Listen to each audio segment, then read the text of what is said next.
Friends, పాల పౌడర్‌తో కానీ, అలాగే గులాబ్ జామ్ ప్యాకెట్‌తో కానీ ఏమాత్రం సంబంధం లేకోకుండా ఒక్క రెండే 2 వస్తువులతో sweet and gulab jam ready చేసుకోవచ్చండి. చాలా టేస్ట్ ఉన్నాయి. అలాగే స్మూత్‌గా చాలా బాగున్నాయి. మరి ఎలా చేయాలో చూపించమంటారా? ఓకే. ఫస్టు పంచదార పాకం తేల్చుకుందామండి. పంచదార అనేది పాకం పట్టేసుకుంటే పంచదార కొంచెం చల్లగా అయిపోతుంది. లేకపోతే వేడి మీద గిన ఈ గులాబ్ జామ్‌లు పాకంలో వేసేసామంటే పాకం అనేది బాగా అబ్జర్వ్ చేసుకొని వేడి మోపున చితికిపోతాయి. మనకు గులాబ్ జామున్ అనేటివి అలాగే ఉండవు, బాగుండవు, చెదిరిపోతాయన్నమాట.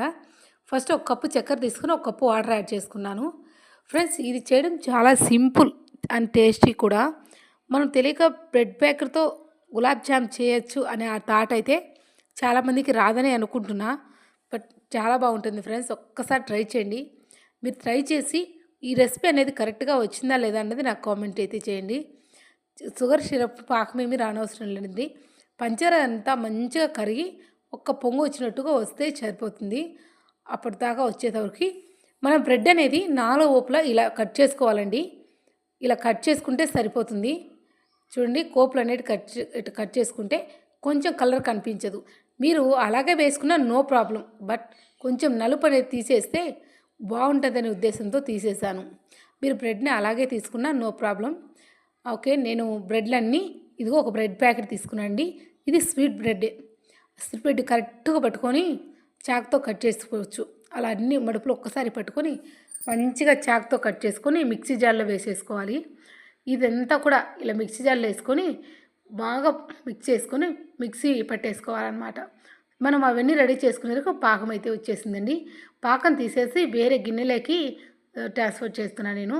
ఇలా గుంతగా ఉన్న గిన్నెలోకి తీసేసి మనం అది మిక్సీ పట్టుకొని వద్దాం. పాకం అనేది కొంచెం చల్లగా ఉన్నప్పుడే గులాబ్ జామున్ అనేది పాకంలో యాడ్ చేసుకోవాలి. లేకపోతే ఆ వేడికి గులాబ్ జామ్ చెదిరిపోయి టేస్ట్ మారిపోతుంది. పాకంలోనే 2 ఏలక్కాయలు కొట్టేసుకొని పాకం అనేది మూత పెట్టి పక్కన పెట్టేసుకుందాం. వేడిగా ఉన్నప్పుడు 2 ఏలక్కాయలు వేసి మూత పెట్టి పక్కన పెడదాం. నేనైతే బ్రెడ్ పౌడర్ అంతా మిక్సీ వేసుకొని వచ్చాను.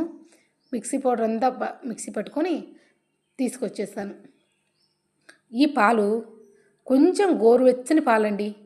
గోరువెచ్చగా కాంచుకొని మరీ ఎక్కువ అవసరం లేదు. గోరువెచ్చ కాగిన పాలు గోరువెచ్చబోయాక ఇలా కొద్ది కొద్దిగా వేసుకొని బ్రెడ్ పౌడర్ అంతా మంచిగా కలుపుకోవాలి. మనకి ఎంత అవసరం పడుతుందో అన్నీ పాలు తీసుకొని మంచిగా పిండి అంతా కూడా కలుపుకోవాలి. మనం కలుపుకునే పిండి మంచిగా ప్లస్ చేస్తూ మంచిగా కలుపుకోవాలి. చూడండి, ఇలా కలుపుకొని మూత పెట్టేసి 10 నిమిషాలు పక్కన పెట్టేయండి. పిండి అనేది 10 నిమిషాలు పక్కన పెట్టడం వల్ల మంచిగా నానుతుంది. అలాగే షుగర్ సిరప్ను కూడా మంచిగా అబ్జర్వ్ చేసుకుంటుంది.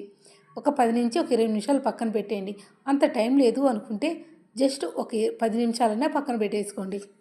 పక్కన పెట్టుకొని ఇప్పుడు చేతికి కొంచెం ఆయిల్ రాసుకొని ఇదిగో ఎక్కడ స్క్రాక్ అనేది లేకోకుండా మంచిగా ఉండలు చుట్టి ఇలా వేసుకోండి. ఉండలు చుట్టుకొని అంతలోపు ఒక బౌండీ పెట్టుకొని ఆయిల్ పెట్టుకుందాము.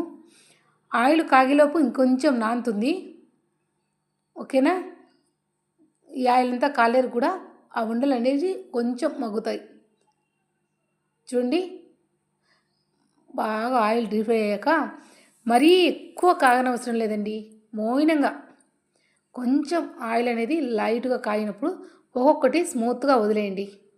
ఏమాత్రం పాడైపోకుండా చక్కగా డీప్ ఫ్రై అవుతాయి. ఇదిగో ఇలా ఉంటే సరిపోతుంది. ఈ వేడిలో ఉన్నప్పుడే ఒక్కొక్కటి ఇలా వేయాలన్నమాట. బాల్స్ అన్నీ మంచిగా లో ఫ్లేమ్లో కాల్చుకుంటే అడగాక రోస్ట్ అవుతుంది. మంచి కలర్ కూడా వస్తాయండి. చూడండి ఎంత బాగున్నాయో. మన ప్యాకెట్తో చేసిన గులాబ్ జాములు కూడా సేమ్ ఇలాగే వస్తాయి. ఇంకా కొన్ని క్రాక్సెస్ వచ్చి కరెక్ట్గా రావు. కానీ ఈ గులాబ్ జాములు చూడండి పర్ఫెక్ట్గా వచ్చాయి. ఇప్పుడు పాకంలో వేసేసుకొని మంచిగా ఒకసారి కలిపేసుకొని మూత పెట్టేసుకుంటే చాలు. జస్ట్ 10 నుంచి 10 నిమిషాలు అలా పెట్టేసామంటే పర్ఫెక్ట్ గులాబ్ జామ్ రెడీ అయిపోయాయి ఫ్రెండ్స్. ఒకసారి అలా గిలకరించి పక్కన పెట్టేసుకోవడమే. ఫస్ట్ టైం మన ఛానల్ ఎవరైనా చూస్తే ప్లీజ్ సబ్స్క్రైబ్ చేసుకొని లైక్ చేయండి. ఎలా వచ్చాయి